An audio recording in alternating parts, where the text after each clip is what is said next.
வணக்கம். It's 2025, almost 2026 in 4 days. But still இந்த specific டாபிக்ல ஏகப்பட்ட பிரச்சனைகள், குழப்பங்கள்லாம் நிறைய இருக்கு. இந்த டாபிக் இஸ் LGBTQ+. கமெண்ட் செக்ஷனா இருக்கட்டும், ஃப்ரெண்ட்ஸ் குரூப்புகளுக்குள்ளேயா இருக்கட்டும், ஃபேமிலிக்குள்ளேயா இருக்கட்டும், நம்ம ஒரு யூடியூபர்ஸா இருக்கட்டும், இது மேல ஸ்பெசிஃபிக்கா ஒரு அபிப்பிராயம் இருந்துகிட்டே இருக்கு. இதை வச்சு ஜோக் பண்ணலன்னா எல்லாருக்குமே மண்டை வெடிச்சிடும். அதனால தவறாமல் ஒரு ஹோமோபோபிக் ஜோக்கோ ஒரு டிரான்ஸ்போபிக் ஜோக்கோ போடுறது கட்டாயமா பண்ணிக்கிட்டே இருக்கார்கள். There is the sociological concept called moral panic.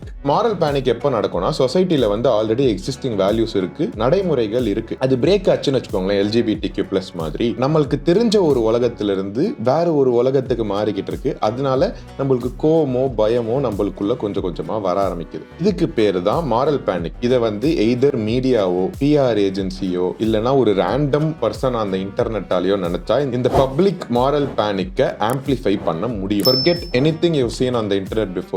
Open மைண்டடா ஃப்ரெஷ்ஷா இந்த டாபிக் உள்ள போறோம். அப்போதான் பெட்டரா புரிஞ்சுக்க முடியும். சரி, okay, are we ready? Welcome to Kasi's corner and please be seated.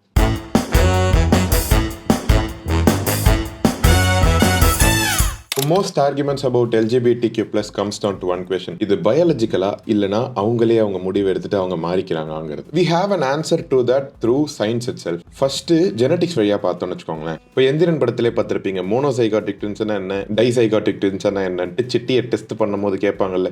Monozygotic twins are identical twins. Dizygotic twins are non-identical twins. இப்போ வந்து ஹோமோசெக்சுவல் கே ட்வின்ஸ் எல்லாம் இருக்காங்க, அவங்கள வச்சு ஒரு ரிசர்ச் பண்ணியிருக்காங்க. அதுல வந்து ஐடென்டிக்கல் ட்வின்ஸ் இருக்காங்கல்ல, அவங்களுக்கு வந்து ஜெனட்டிக் குரோமோசோம்ஸ் வந்து 100% அவங்களுக்குள்ள மேட்ச் ஆகுது. அதே மாதிரி நான் ஐடென்டிக்கல் ட்வின்ஸுக்குள்ள 50% தான் மேட்ச் ஆகுது குரோமோசோம்ஸ். இப்போ ஜெனட்டிக் சேமா இருந்தாலுமே கூட 52% தான் ஐடென்டிக்கல் ட்வின்ஸுக்கு வந்து செக்ஷுவல் ஓரியன்டேஷன் மேட்ச் ஆயிருக்கு. அதே மாதிரி நான் ஐடென்டிக்கல் ட்வின்ஸுக்கு வந்து 17% தான் செக்ஷுவல் ஓரியன்டேஷன் மேட்ச் ஆயிருக்கு. ஸோ குரோமோசோம்ஸ் ஜெனட்டிக் சேமா இருக்குங்கிற காரணத்தினால மட்டுமே செக்ஷுவல் ஓரியன்டேஷன் ஒரே மாதிரி தான் இருக்கணும்னு அவசியம் கிடையாது. இப்போ மாலிகுலர் டெஸ்டிங் வந்திருக்குல்ல, அதாவது டிஎன்ஏ டெஸ்டிங். டிஎன்ஏ டெஸ்டிங்னால ஓரளவுக்கு நல்ல டீடைல்டான ரிப்போர்ட்டை நம்மளால கலெக்ட் பண்ண முடியும். இப்போ டோட்டலா பார்த்தீங்கன்னா 23 குரோமோசோம் பேர்ஸ் இருக்கு, அதாவது 46 இன் டோட்டல். இதுல 23வது குரோமோசோம்னா X and Y குரோமோசோம். நம்ம ஜெண்டருக்கு யூஸ் பண்ணுவோம்ல, ஃபீமேலுக்கு XX chromosomes and 42 other chromosomes இருக்கு. அதே மாதிரி தான் மேலுக்கு வந்து XY chromosomes and 44 other chromosomes இருக்கு. இப்போ ஹோமோசெக்சுவல் ட்வின்ஸை வச்சு டிஎன்ஏ டெஸ்டிங் பண்ணும்போது நிறைய ரீசர்ச்சர்ஸ் பண்ணியிருக்காங்க ஜெனட்டிக்கல் டெஸ்டிங். அதுல எந்த ரீசர்ச்சர்ஸுக்குமே 8th குரோமோசோம் தவிர எதுவுமே மேட்ச் ஆகல. மீதி எல்லாமே ரிசல்ட்ஸ் வேரி ஆயிட்டு இருக்கு, மாறிக்கிட்டே இருந்திருக்கு. இதுக்கு காரணம் என்ன சொல்றாங்கன்னா, ஜெனட்டிக்ஸ் வந்து மனுஷன் வளரும் போது கெமிக்கல் சேஞ்சஸ் நிறைய இருக்க வாய்ப்பு இருக்கு. பட் கன்க்ளூசிவா இது வந்து ஜெனட்டிக்ஸ் வச்சு மட்டுமே நம்மளால பார்க்க முடியாது. அதனால ஹார்மோன்ஸும் நம்ம பார்க்க வேண்டிய அவசியம் இருக்கு. இதுல பிரெக்னன்சி அப்போ கரு உருவாகும் போதே இப்போ ஆண்ட்ரோஜன் இருக்குல்ல, அதாவது டெஸ்டாஸ்டரோன் மாதிரி, அதுக்கு எக்ஸ்போஸ் ஆச்சுன்னு வச்சுக்கோங்களேன், அந்த ஃபீட்டஸ், அதாவது அந்த பிறக்கும் போதே இருக்கிற கரு, அது வந்து மேல் அனாட்டமி கொண்டு வந்துடும். அப்படி அந்த எக்ஸ்போஷர் நடக்கலைன்னா ஃபீமேல் அனாட்டமி கொண்டு வந்துடும், XX வந்துடும். பிரெயினும் பார்த்தீங்கன்னா அதே டைம்ல தான் டெவலப் ஆகும். ஆனா பாடியில் நடக்கிற மாதிரியே தான் டெவலப் ஆகுங்கிற அவசியம் கிடையாது. சம் பார்ட்ஸ் ஆஃப் த பிரெயினுக்கு வந்து ஹையர் எக்ஸ்போஷர் நடக்கலாம், இல்லைனா லோவர் எக்ஸ்போஷர் நடக்கலாம், இல்லைனா வேற டைமிங்ல எக்ஸ்போஷர் நடக்கலாம். அதனால சில பேருக்கு மேல் அனாட்டமி இருந்தால் கூட ஆண்களை பிடிக்க வாய்ப்பு இருக்கு, ஃபீமேல் அனாட்டமி இருந்தால் கூட பெண்களை பிடிக்க வாய்ப்பு இருக்கு. Hormonal exposure towards the brain எப்படி நடக்குது கருவா இருக்க போதுங்கிறது ஒரு ரொம்ப பெரிய டிட்டர்மைனிங் ஃபேக்டரா இருக்கு. அனிமல் எக்ஸ்பெரிமெண்ட்ஸ் வச்சு டெஸ்ட் பண்ணும்போது மேல் ஷீப்ஸை வச்சும் டெஸ்டிங் பண்ணியிருக்கார்கள். அதாவது ரேம்னு ஒரு ஆடு இருக்கும். இப்போ அந்த மேல் ஷீப்ஸை வச்சு டெஸ்ட் பண்ணும்போது ஒரு பிரெயின் ரீஜன் வந்து செக்ஷுவல் பிஹேவியருக்கான ஒரு ரீஜன், அந்த ரீஜன்ல ஆக்டிவிட்டி கம்மியா இருக்கும்போது most of the male sheeps were attracted to the male sheeps itself. So there is quite enough evidence that as we grow, நம்மளோட ஹார்மோன்ஸ் வந்து லேட்டர் ஆன் ஷேப் ஆகிறதுக்கு வாய்ப்புகள் நிறைய இருக்கு. Our sexual orientations can also change. ஹோமோசெக்சுவலுக்கான probability தான் increase ஆகுது, கண்டிப்பா ஆகுங்கிறதெல்லாம் கிடையாது. ப்ராபபிலிட்டி இன்க்ரீஸ் ஆகுறது கண்டுபிடித்திருக்கார்கள்.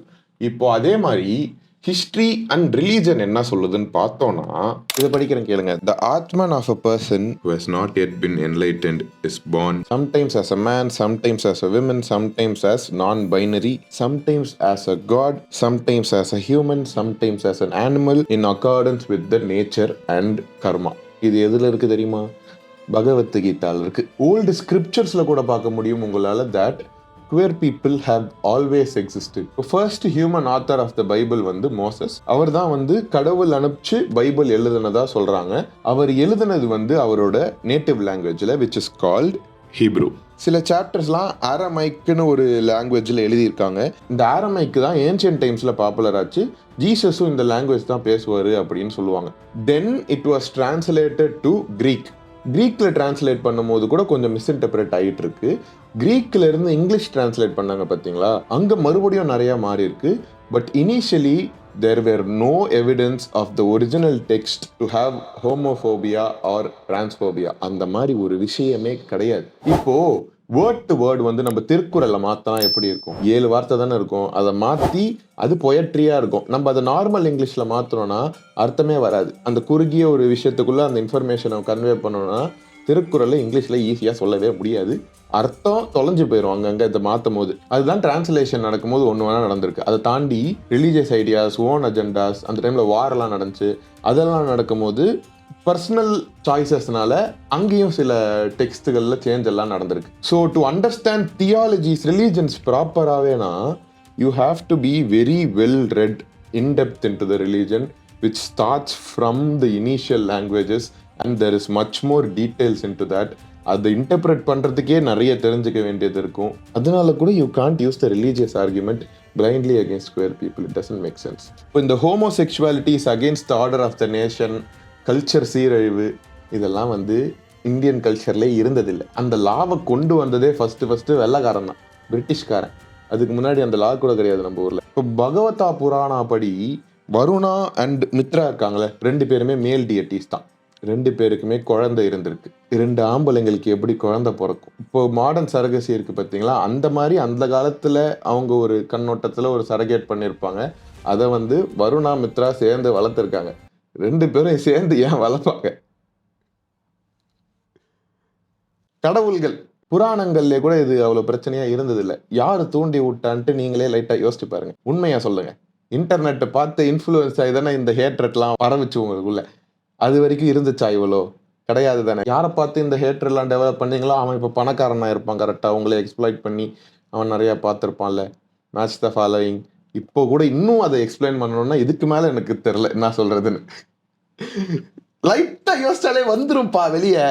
Which leads us to dive into the next subheading, cognitive bias. Cognitive biasனா என்னன்னா systematic error in thinking. அதாவது நம்ம existing memories, perspectives, social beliefs, emotions, mental shortcuts இதெல்லாம் இருக்குல்ல, நம்ம எப்படி இன்ஃபர்மேஷனை ப்ராசஸ் பண்ணுவோங்கிறது வந்து லைட்டாக அடி வாங்கும். நம்ம ரிலேட் பண்ணிக்கிற இன்ஃபர்மேஷன் தான் உண்மைன்னு நம்புவோம். அந்த இன்ஃபர்மேஷனை சப்போர்ட் பண்ணுற மாதிரி ஏதாவது வெளியிலேருந்து இன்ஃபர்மேஷன் வந்தால் தான் அதையும் கரெக்டுன்னு நம்ம நம்புவோம். இது வந்து அன்கான்ஷியஸ் அண்ட் ஆட்டோமேட்டட் ப்ராசஸில். ஸோ அன்ஃபெமிலியராக இருக்கிற LGBTQ+ பற்றி நம்மளுக்கு ஆல்ரெடி ப்ரீ எக்ஸிஸ்டிங் ஒரு பிலீஃப் என்ன இருக்கோ அதுக்கு ஆட் ஆன் பண்ணுற இன்ஃபர்மேஷனை மட்டும் தான் நம்ம வெளியிலேருந்து கன்சியூம் பண்ணுவோம். நம்மளுக்கு ஆல்ரெடி தெரிஞ்ச மேஸ்குலின் இல்லைனா அந்த கல்ச்சர் சைடு தான் நம்ம லீன் ஆனும் பண்ணுவோம்.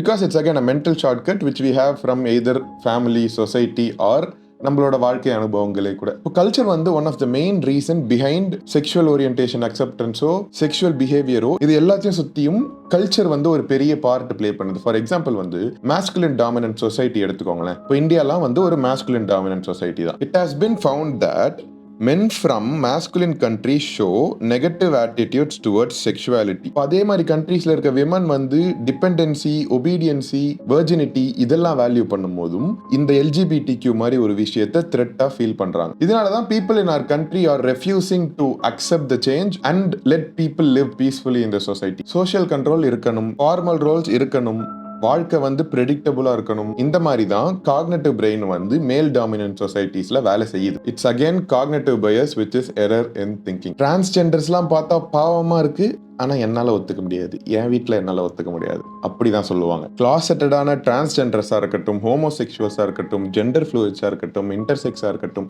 யாராக வேணா இருந்துட்டு போட்டுமே, அவங்க மட்டும் அவங்க கிளாசெட்லேருந்து வெளியே வந்து சொன்னாங்கன்னு வச்சுக்கோங்களேன், வீட்டை விட்டு துரத்திடுவாங்க. கரெக்டாக ரொம்ப ரெக்ரெசிவாகலாம் இருந்தால் எரிக்க கூட செஞ்சிருவாங்க. இப்படி இருக்கிற நிலைமையில தான் trans women are not women, trans men are not men அப்படின்னு சண்டை போட்டுன்னு இருக்காங்க. சம்மந்தமே இல்லாமல் பாதி பேர் இன்டர்நெட்டில் வாய் இருக்குன்னு பேசின்னு இருக்கானுங்க சும்மா. ஏன்னா இந்த கன்ஃபர்மேஷன் பயஸ் இருக்கிறவங்க தான் அவங்க டார்கெட் ஆடியன்ஸ். அவங்க கிட்ட அது பிரேக் பண்ணுறது கஷ்டம்னு அவங்களுக்கு தெரியும் இல்லையா? ஏன் இப்போ எப்ஸ்டீன் ஃபைல்ஸ்னு மைனர் டிராஃபிக்கிங்கில் அவ்வளோ பேர் பெரிய ஆளுங்க மாட்டானுங்களே, அதுக்கு அவ்வளோ எலும்புச்சா பொங்கல்?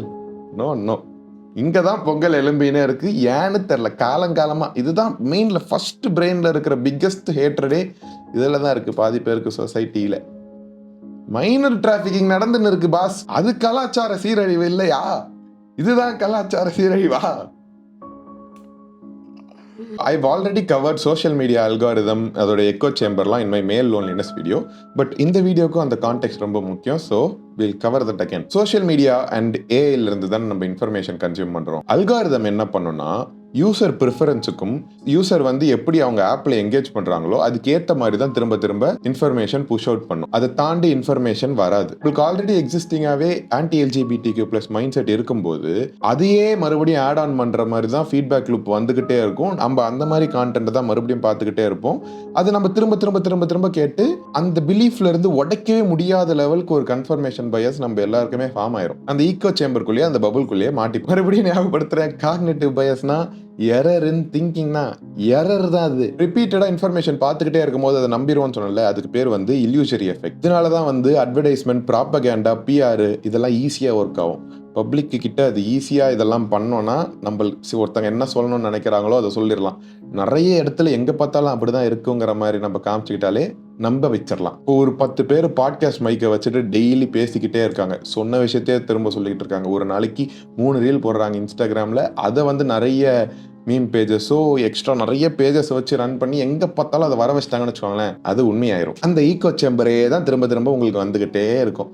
இப்போ நானே சொல்றேனே, இவ்வளோ எவிடன்ஸோ சரி, எவ்வளோ பேப்பர் என்னத்த அட்டாச் பண்ணாலுமே என்ன வந்து திட்டதான் போறாங்க. எனக்கு என்ன ரிப்ளைஸ் வரும்னு கூட என்னால ஓரளவுக்கு ப்ரெடிக்ட் பண்ண முடியும். நோ தப்பா இருக்குன்னா அப்படின்பானுங்க, வானவில்லுன்னு சொல்ல போறாங்க, அவனானின்னு சொல்ல போறாங்க. பட் இந்த வீடியோவில் காட்டுற ப்ரூஃப் எல்லாமோ நான் டிஸ்கிரிப்ஷனில் அட்டாச் பண்ணியிருக்க பேப்பர்ஸ் எல்லாமோ தாண்டி கூட அந்த பிலீஃப் பிரேக் ஆகலைன்னா I genuinely feel extremely sorry. Because அப்ஜெக்டிவான சாலிட் ப்ரூஃபை நான் போட்டிருக்கேன் இந்த வீடியோவில். அதுக்கு மேலே ஒருத்தனால என்ன பண்ண முடியும்னு எனக்கு ஜென்னுவினாவே தெரியல. நீங்களே உங்ககிட்டே ஒரு கேள்வி கேட்டு பாருங்க, இந்த ஹேட்ரட்லாம் உங்களுக்கு ஸ்டார்ட் ஆகிறதுக்கு முன்னாடி சந்தோஷமா இருந்தீங்களா? இந்த ஹேட்ரட்லாம் உங்களுக்குள்ள டெவலப் ஆனதுக்கப்புறம் சந்தோஷமா இருக்கீங்களா? யோசிச்சு பார்த்தா உங்களுக்கே தெரியும். இப்படி காண்டசென்டிங்காக நான் பேசி நீங்கள் பார்த்துருக்கவே மாட்டீங்க. இதெல்லாம் ஆனால் தப்பு. அதனால தான் நான் இப்படி பேசிகிட்டு இருக்கேன். ஒரு ரைட்டையே நம்ம பிடுங்கிட்டு இருக்கோம்னு வச்சுக்கோங்களேன், இப்படி இருக்கிறது மூலயமா அவ்வளோ ஒரு கம்யூனிட்டியவே நம்ம வந்து ஒரு டிஸ்கிரிமினேட் பண்ணிக்கிட்டு இருக்கோங்கிறது புரியலங்கிறத போது வேற எப்படி அதை அணுக முடியும்? நானே அது எனக்கே ஒரு டவுட்டாகவே நான் கேட்குறேன். அவ்வளோ பேர் எனக்கு டிஎம் வேற பண்ணுறாங்க, எனக்கு உயிரோடு இருக்கவே எனக்கு பிடிக்கல, அவ்வளோ கஷ்டமாக இருக்குது. இப்போ நான் மட்டும் என்ன இல்லைன்னு நினைக்கிறீங்க? நானும் ஹோமோஃபோபிக்காக தான் இருந்தேன், டிரான்ஸ்ஃபோபிக்காக தான் இருந்தேன். நம்ம ஊரில் பிறந்தா அது ஒரு கிவன். நம்ம சொசைட்டினாலேயே நம்மளுக்கு அது நம்ம மண்டையில் செலுத்தப்பட்டுரும். ஆனால் அதை பிரேக் பண்ணுறதும் நம்ம கடமை தான். It is very very essential for our society or yourself to move forward from where you are. ஒரு இண்டிவிஜுவலுக்கு எப்படி இம்பாக்ட் பண்ணுது இதெல்லாங்கிறதும் நான் சொல்கிறேன். You will understand it even better. Next போ. LGBTQ+ individuals are more likely to experience mental health issues like depression, anxiety, suicide attempts and drug addiction compared to the general population. Especially depression face பண்ணிக்கிட்டு இருக்கும்போது டைரக்டாகவும் சரி, சிஸ்டமேட்டிக்காகவும் சரி, கான்ஸ்டன்டா joke பண்ணப்பட்டுக்கிட்டே இருக்கும்போதும் சரி, these become even worse. That too, imagine this in India where caste discrimination already இருக்கு, poverty பிரச்சனை already இருக்கு, body shaming already மோசமா இருக்கு, கலர் ஷேமிங் பிரச்சனை இருக்கு, சோஷியோ எக்கனாமிக் ஸ்டேட்டஸ் பிரச்சனை இருக்கு. இந்த மாதிரி ஏகப்பட்ட டிஸ்கிரிமினேஷனோட சேர்ந்து இந்த பர்டனும் ஆட் ஆகும்போது mental health problems become even verse. இப்போ பர்சிஸ்டன்ட் டிஸ்கிரிமினேஷன் என்னன்னா சிஸ்டமேட்டிக் பயஸ். அன்ஃபேரா ட்ரீட் பண்ணிக்கிட்டே இருக்கும்போது ஒரு நாளும் ரெகுலர் பேசிஸ்ல ட்ரீட் பண்ணிக்கிட்டே இருக்கும்போது பாத்ரூம் இருக்காது, வேலை கிடைக்காது, ஃப்ரெண்ட்ஸ் கிடைக்கிறது கஷ்டமா இருக்கும், ரிலேஷன்ஷிப்ஸ் கிடைக்கிறது கஷ்டமா இருக்கும், இந்த மாதிரி சொல்லிட்டே போகலாம். they also feel compounded burden because of this. வாழ்க்கை ஃபுல்லா சேலஞ்சஸ் ஃபேஸ் பண்ணிக்கிட்டே இருக்கும்போது அந்த ஸ்ட்ரெஸ் வந்து காம்பவுண்ட் ஆகி it leads to bigger burden on mental health and normal daily life activities. ஒரு மென்டல் வெல்பீயிங்கே கஷ்டமா இருக்கும்னே வச்சுக்கோங்களேன். இப்போ உங்களுக்கு பார்க்குற யாருக்காவது வந்து உங்களுக்கு இவங்க மேல நெகட்டிவ் பிலீஃப் மாதிரி ஏதாவது இருக்கா? சொசைட்டியாவே ஒட்டு மொத்தமா தமிழ்நாட்டில் அப்படிதானே இருக்கு. இன்னெவிட்டபிளி அவங்களுக்கும் அதே நெகட்டிவ் செல்ஃப் பிலீஃப் வந்துடும். So they eventually end up criticizing themselves or even cause self harm இந்த ஸ்டிக்மானால மட்டுமே. In order for them to even have a decent life, there is no option but heterosexuals for also to change. யாருமே இந்த உலகத்துல discrimination face பண்ண கூடாதுங்கிறது தான் rule of தம்பே. அப்ரேஷன்லாம் இருக்கவே கூடாது அந்த உலகத்துல. இப்போ இந்த ஃபிகர் பாருங்க, this is called the minority stress model. அதுல வந்து இந்த ப்ராக்சிமல் ஸ்ட்ரெஸ்ஸஸ் தெரியுதா, which basically is இப்போ செக்ஷுவல் அண்ட் ஜெண்டர் மைனாரிட்டி இருக்கிற பீப்புள் நான் சொன்ன மாதிரி அவங்கள நம்ப வச்சுக்க ட்ரை பண்ணிக்கிட்டே இருப்பாங்க. அவங்க தான் தப்பு. Because of the same internal stigma. இப்போ அவங்களுக்கும் வேற நம்பிக்கை இருக்கும்லாம் கிடையாது. நம்ம ஊர்ல இருந்தா அவங்களுக்கும் இது ஒரு அருவருப்பான விஷயம் மாதிரி தெரியறதுக்கு வாய்ப்பு நிறைய இருக்கு. ஆனா அவங்களே அப்படி ஃபீல் பண்ணும்போது வெளியில இருந்தும் அருவருப்பு வரும், அவங்களுக்குள்ளேயும் அருவருப்பு ஃபீல் ஆகும். அவங்களுக்கு இது நார்மலுங்கிறதே யாரும் சொல்லாம இருக்கும்போது அந்த ஐடென்டிட்டி கிரைசிஸ் அப்போ ரொம்ப ஸ்ட்ராங்கா உருவாகும் போது தான் அவங்களுக்கு இந்த மாதிரி கொஞ்சம் மோசமான தாட்ஸ் எல்லாம் வர வாய்ப்புகள் உண்டு. அவங்க அவங்கள ரிஜெக்ட் பண்ணிடுவாங்கன்னு நினைச்சே ஸ்ட்ரெஸ்ஃபுல்லா இருக்கும். அவங்க ஐடென்டிட்டியை ஹைட் பண்ணி ப்ரொடெக்ட் பண்ணிப்பாங்க. கலெக்டிவா இந்த பேர்டனை சுமந்துக்கிட்டே நிறைய பேர் கிளாசட்டடா வெளியில இவங்க எய்தர் டிரான்ஸாவோ இல்லைனா குவேர் பீப்புளாவோ தெரியாமலே நிறைய பேர் கிளாசட்டடா இருக்கிறது இப்போ வரைக்கும் நிறைய இருக்கு. உங்களுக்கு தெரியலனாலும் திடீர்னு என்ன இவ்வளோ மாறிடுச்சு, திடீர்னு என்ன இவ்வளோ பேர் வந்துட்டாங்க, முன்னாடிலாம் அப்படி இல்லையேனா அப்பயும் கிளாசட்டில் நிறைய பேர் இருந்தார்கள். இப்போ கொஞ்சம் பேர் வெளியே வந்திருக்கார்கள். இன்னமும் கொஞ்சம் பேர் கிளாசட்டில் தான் இருக்கிறார்கள். அவர்கள் வெளியே வரும்போது அப்பவும் என்னடா இவ்வளோ மல்டிப்ளை ஆகுது, இவ்வளோ பேர் வராங்கன்னா அவங்க இன்னும் சொல்லாமல் இருக்காங்க. ஏன்னா இந்த மாதிரி பிரச்சனைகள்லாம் நிறைய இருக்கு. வீட்டை விட்டே வெளில தொத்திடுவாங்க, பரவாயில்லையா, ஸ்பேஸ் இருக்கவங்க தான் சொல்லுவாங்க. அதுக்கும் எவிடன்ஸ் இருக்கிறது.